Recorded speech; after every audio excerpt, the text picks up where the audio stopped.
श्री गुरुवे नमः। अध्याय 28। श्रीपाद श्री वेंकटेश्वर स्वामी आहे।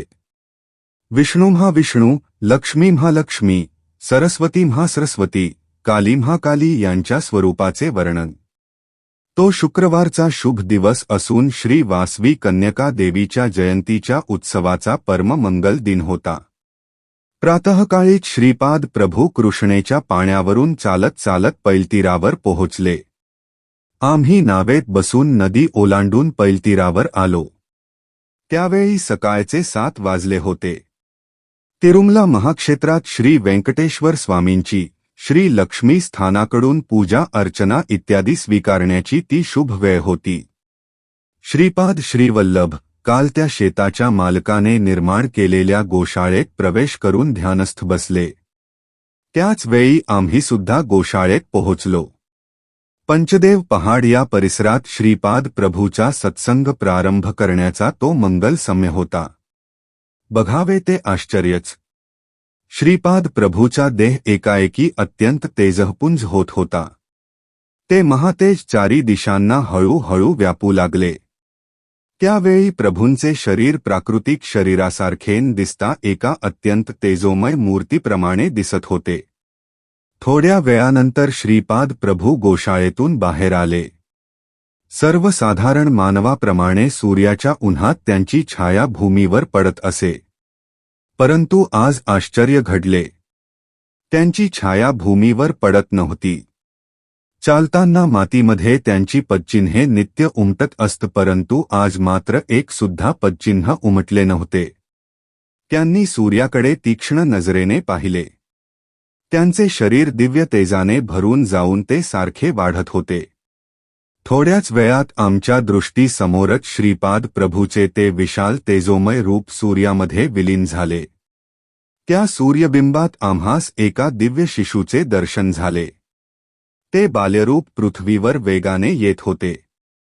त्या बालकाचे चरण भूमीवर पडताच आम्हास काहीच दिसेनासे झाले। श्रीपाद प्रभू मंदहास्य करीत होते।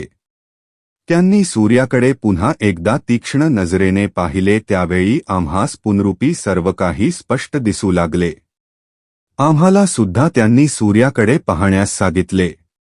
आम्हास त्या लालबुंद सूर्यबिंबात एक अत्यंत सुंदर अशी दिव्यतेज मूर्ती बालिका दिसली। ती बालिका हास्यवदनाने भूमीवर येत होती। तिचे चरण भूमीस लागताच आम्हास पुनरूपी काही दिसेनासे झाले। आम्ही आश्चर्याने चौफेर पाहू लागलो। त्या गोंडस बालिकेने आमच्याकडे पाहिले आणि स्मित हास्य केले, तेव्हा आम्हास सर्व काही दिसू लागले। त्या बालिकेस श्रीपाद प्रभूंनी अत्यंत प्रेमाने आदराने उचलून घेतले। त्यावेळी श्रीपाद प्रभूचे वय 16 वर्षाचे व त्यांच्यासारख्याच दिसणाऱ्या त्या अजाण कन्येचे वय 3 वर्षाचे होते। तिने अंगावर भरजरी रेशमी वस्त्र परिधान केलेले असून त्याला शोभतील अशी दिव्य आभूषणे सुद्धा घातली होती। ती बालिका आणि श्रीपाद प्रभू त्या गोशाळेत पुन्हा गेले। मी आणि धर्मगुप्त हे अद्भुत दृश्य अत्यंत आश्चर्य, भय आणि संभ्रम या त्रिविध भावनांनी पाहत होतो। माझ्या मनात शंका आली की हे सारे इंद्रजाल तर नव्हे ना। माझ्या मनातील भावना ओळखून श्रीपाद प्रभू म्हणाले, अरे शंकर भट्टा, हे काही इंद्रजाल नाही। हा माझा स्वभावच आहे। ही माझी दिव्य प्रकृतीच आहे। माझ्या संकल्पानेच भूमी आकाश होतात। माझ्या संकल्पानुसार ब्रह्मा सृष्टीची निर्मिती करतात। त्यावेळी निरनिराळी व्यक्तित्वे निर्माण केली जातात। अदृश्य असलेली प्राकृतिक शक्ती साकार होते। सगुणरूपी सृष्टी व्यक्तिरूपाने साकार होते। मी ब्रह्मस्वरूपच आहे, म्हणजे ब्रह्माची प्रेरणाच आहे। या सृष्टीतील जीवांचे पालन पोषण करणे हे विष्णू स्वरूपाचे कार्य आहे। त्या विष्णूंना प्रेरणा देणारा महाविष्णू मीच आहे। सरस्वती आणि महासरस्वती या दोघी वेगवेगळ्या आहेत। सरस्वती ही सृष्टीतील ज्ञानदेवता आहे। या ज्ञानदेवता स्वरूप असलेल्या सरस्वतीला प्रेरणा देणारी महासरस्वती देवता आहे आणि हे अनघा स्वरूपच आहे। सृष्टीची स्थिती, कारण, वस्तूंची समृद्धी, धन समृद्धी हे लक्ष्मी मातेचेच स्वरूप आहे. महालक्ष्मी लक्ष्मीच्या स्वरूपाला प्रेरणा आणि शक्ती देणारे अनघा स्वरूपच आहे. सृष्टीचे शक्तिस्वरूप कालिका स्वरूपच आहे. महाकाली ही काली स्वरूपाची प्रेरणा आहे.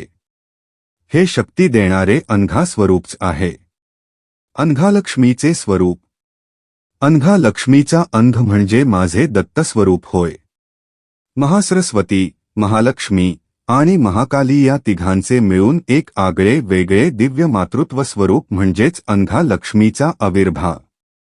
या कारणानेच अनघा लक्ष्मी ही महासरस्वती, महाकाली आणि महालक्ष्मी या तिन्ही रूपांनी एकत्र धारण केलेल्या तादात्म्य स्थितीचे स्वरूप आहे. या तिन्ही देवतांचा आधार अशी ही अतीत दिव्य शक्ती आहे. माझे अंधस्वरूप म्हणजे ब्रह्मा, विष्णू आणि रुद्र या तिघांनी एकत्र येऊन तादात्म्य स्थिती धारण करून या तिन्हींचा आधार असणारी त्रिशक्ती रूपिणी अनघा हिला माझ्या वामभागात धारण केलेले असे माझे शक्ती स्वरूप आहे असे ध्यानात ठेव. त्रेतायुगातील सवित्रकाटचयन यज्ञाचे फलस्वरूपच माझ्या भव्य दिव्य अशा अर्धनारीश्वर स्वरूपाच्या आधारानेच पीठिकापुरम येथे माझा श्रीपाद श्रीवल्लभ हा अवतार झाला. आता तुम्ही पाहत असलेले हे स्वरूप खरे पाहता महालक्ष्मी महाविष्णूचेच स्वरूप आहे. महासरस्वती, महालक्ष्मी, महाकाली या तिघींचे चैतन्य पद्मावती देवीमध्ये सामावलेले आहे. तिचे स्वरूप मात्र महालक्ष्मीचेच आहे, परंतु शक्ती मात्र तिघींची आहे.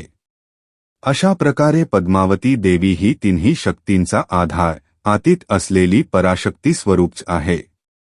श्री व्यंकटेश्वराचे रूप म्हणजे बृहदाकार ब्रह्माला, विराटरूपी विष्णूला, प्रलयकाल म्हणजेच महाकालाला आपल्या दिव्य चैतन्यामध्ये लीलेने धारण करून त्यांचा आधार आणि त्याला अतीत असलेले परब्रह्माचे स्वरूपच आहे. श्रीपाद श्रीवल्लभ म्हणजेच मायारूपी श्री पद्मावती व्यंकटेश्वरच अर्धनारी स्वरूपात आहेत असे समज. श्रीपाद प्रभूचे हे वक्तव्य ऐकल्यावर मी म्हणालो, गुरु सार्वभौमांचा जय जयकार असो. आपण एकदा मी श्री पद्मावती व्यंकटेश आहे असे म्हणता. थोड्या वेळाने मी अनघालक्ष्मी समवेत असणारा अनघा आहे असे म्हणता माझ्या मंदबुद्धीला याचा बोध होत नाही. आपण कृपा करून माझा उद्धार करावा. त्यावेळी दीनांचे नाथ सद्गुरू श्रीपाद प्रभू म्हणाले, महालक्ष्मी आणि पद्मावती या मूलतः एकच तत्वाच्या आहेत. ती जेव्हा महालक्ष्मी तत्व स्वीकारते तेव्हा माझ्यातून विष्णुतत्वाचा प्रादुर्भाव होतो. ती जेव्हा पद्मावतीचे तत्व स्वीकारते तेव्हा माझ्यातून तिचा प्रभू व्यंकटेश्वर तत्वाचा आविर्भाव होतो. जेव्हा जेव्हा सगुण साकार तत्वांचा आविर्भाव होतो त्या तत्वांच्या मर्यादा, त्यांचे आचार आदी गोष्टींचे अचूक पालन करावे लागते. माझी ही दिव्य भगिनी, ही महाशक्ती कृष्ण अवतारात योगमायेच्या रूपात अवतरित झाली होती. नंतर ती आपले कार्य संपवून अंतरिक्षात गुप्त झाली. आज तीच श्रेष्ठ तपःसंपन्न अशा योगी, मुनी, महर्षी आदींच्या घोर तपस्येनेच वासवी कन्यका या रूपात प्रकट झाली आहे. काही विशिष्ट कारणानेच मला पीठिकापुरम येथे अवतार घ्यावा लागला. जे डोळ्यासमोर घडते ते पाहत राहावे. माझे अवतारतत्व हे दिव्य विनोदी लीला करण्यासाठीच आहे हे तुम्हास कळले असलेच. श्रीपाद प्रभू पुढे म्हणाले, अरे शंकर भट्टा, या पंचदेव पहाडावर घडलेल्या लीलांचे, पाहिलेल्या दृश्यांचे जसे पाहिलेस अगदी तसेच वर्णन चरित्रामृतात कर. ते भविष्यातील भक्तांना स्फूर्तिदायक ठरेल. नाना शंका कुशंकांचे त्यात समाधान मिळेल. साधकांना या ग्रंथाद्वारे आणि लीला प्रसंगाने भक्तिमार्ग सुलभ होईल. या वक्तव्यावर श्रीपाद प्रभूच्या दिव्यवाणीने विश्राम घेतला. आम्ही आश्चर्यचकित होऊन पाहतच होतो तितक्यात श्रीपाद प्रभूचे स्वरूप दिव्य तेजाने झळकू लागले आणि त्यामधूनच श्री पद्मावती देवीचा, श्री व्यंकटेश्वर स्वामींचा आविर्भाव झाला. श्रीपाद श्रीवल्लभांचा जय जयकार असो.